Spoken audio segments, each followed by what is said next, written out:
Hi ಎಲ್ರಿಗೂ ನಮಸ್ಕಾರ. ಬನ್ನಿ ಇವತ್ತು ಪಡ್ಡು ಕ್ರಿಸ್ಪಿ ಮತ್ತು ಕಲರ್ ಆಗಿ ಬರೋಕ್ಕೆ ಕೆಲವೊಂದು ಟಿಪ್ಸ್ನ ನಿಮಗೆ ತಿಳಿಸ್ಕೊಡ್ತಾ ಇದ್ದೀನಿ. ಬನ್ನಿ ವಿಡಿಯೋನ ಸ್ಟಾರ್ಟ್ ಮಾಡ್ಕೊಳ್ಳೋಣ.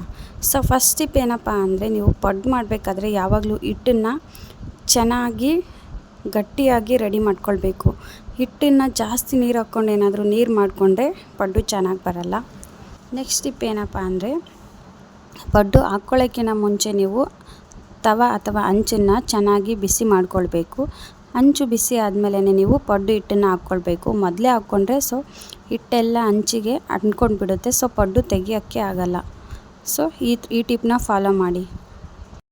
ನೆಕ್ಸ್ಟ್ ಟಿಪ್ ಏನಪ್ಪ ಅಂದರೆ, ಯಾವಾಗಲೂ ನೀವು ಪಡ್ಡು ಮಾಡಬೇಕಾದ್ರೆ ಅಕ್ಕಿ ರುಬ್ತೀರಲ್ವ, ಅಕ್ಕಿ ರುಬ್ಬಬೇಕಾದ್ರೆ ಅದ್ರ ಜೊತೆ ಅವಲಕ್ಕಿ ಇಲ್ಲ ಮಂಡಕ್ಕಿನ ನೆನೆಸ್ಬಿಟ್ಟು ಅದ್ರ ಜೊತೆ ಸೇರಿಸಿ ರುಬ್ಕೊಂಡ್ರೆ ಪಡ್ಡು ಕಲರ್ ತುಂಬಾ ಚೆನ್ನಾಗಿ ಬರುತ್ತೆ.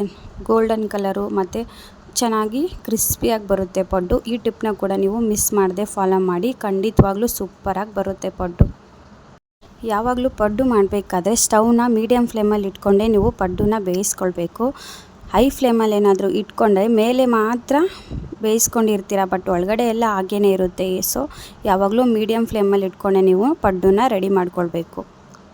ಪಡ್ಡುನ ಒಂದು ಕಡೆ ಚೆನ್ನಾಗಿ ಬೇಯಿಸ್ಕೊಂಡ್ಮೇಲೆ ಇನ್ನೊಂದು ಕಡೆ ಬೇಯಿಸ್ಕೊಳ್ಬೇಕಾದ್ರೆ ಪಡ್ಡು ಮೇಲ್ಗಡೆ ಒಂದು ಪ್ಲೇಟ್ನ ಕ್ಲೋಸ್ ಮಾಡಿ 1-2 ನಿಮಿಷ ಚೆನ್ನಾಗಿ ಬೇಯಿಸ್ಕೊಳ್ಳಿ. ಆವಾಗ ಒಳಗಡೆ ಎಲ್ಲ ತುಂಬಾ ಚೆನ್ನಾಗಿ ಬೇಯಿಸ್ಕೊಳ್ಬೋದು. ಈ ಟಿಪ್ನ ಕೂಡ ನೀವು ಫಾಲೋ ಮಾಡಿ.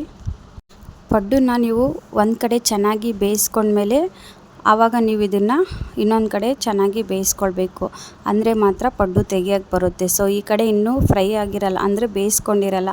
ಆವಾಗಲೇ ನೀವೇನಾದರೂ ಪಡ್ಡು ತೆಗಿಯೋಕ್ಕೆ ಹೋದರೆ ಅದು ಹಂಚಿಗೆ ಅಂಟ್ಕೊಂಡಿರುತ್ತೆ, ಬರಲ್ಲ. ಈ ಟಿಪ್ನ ಕೂಡ ನೀವು ಫಾಲೋ ಮಾಡ್ಕೊಳ್ಳಿ.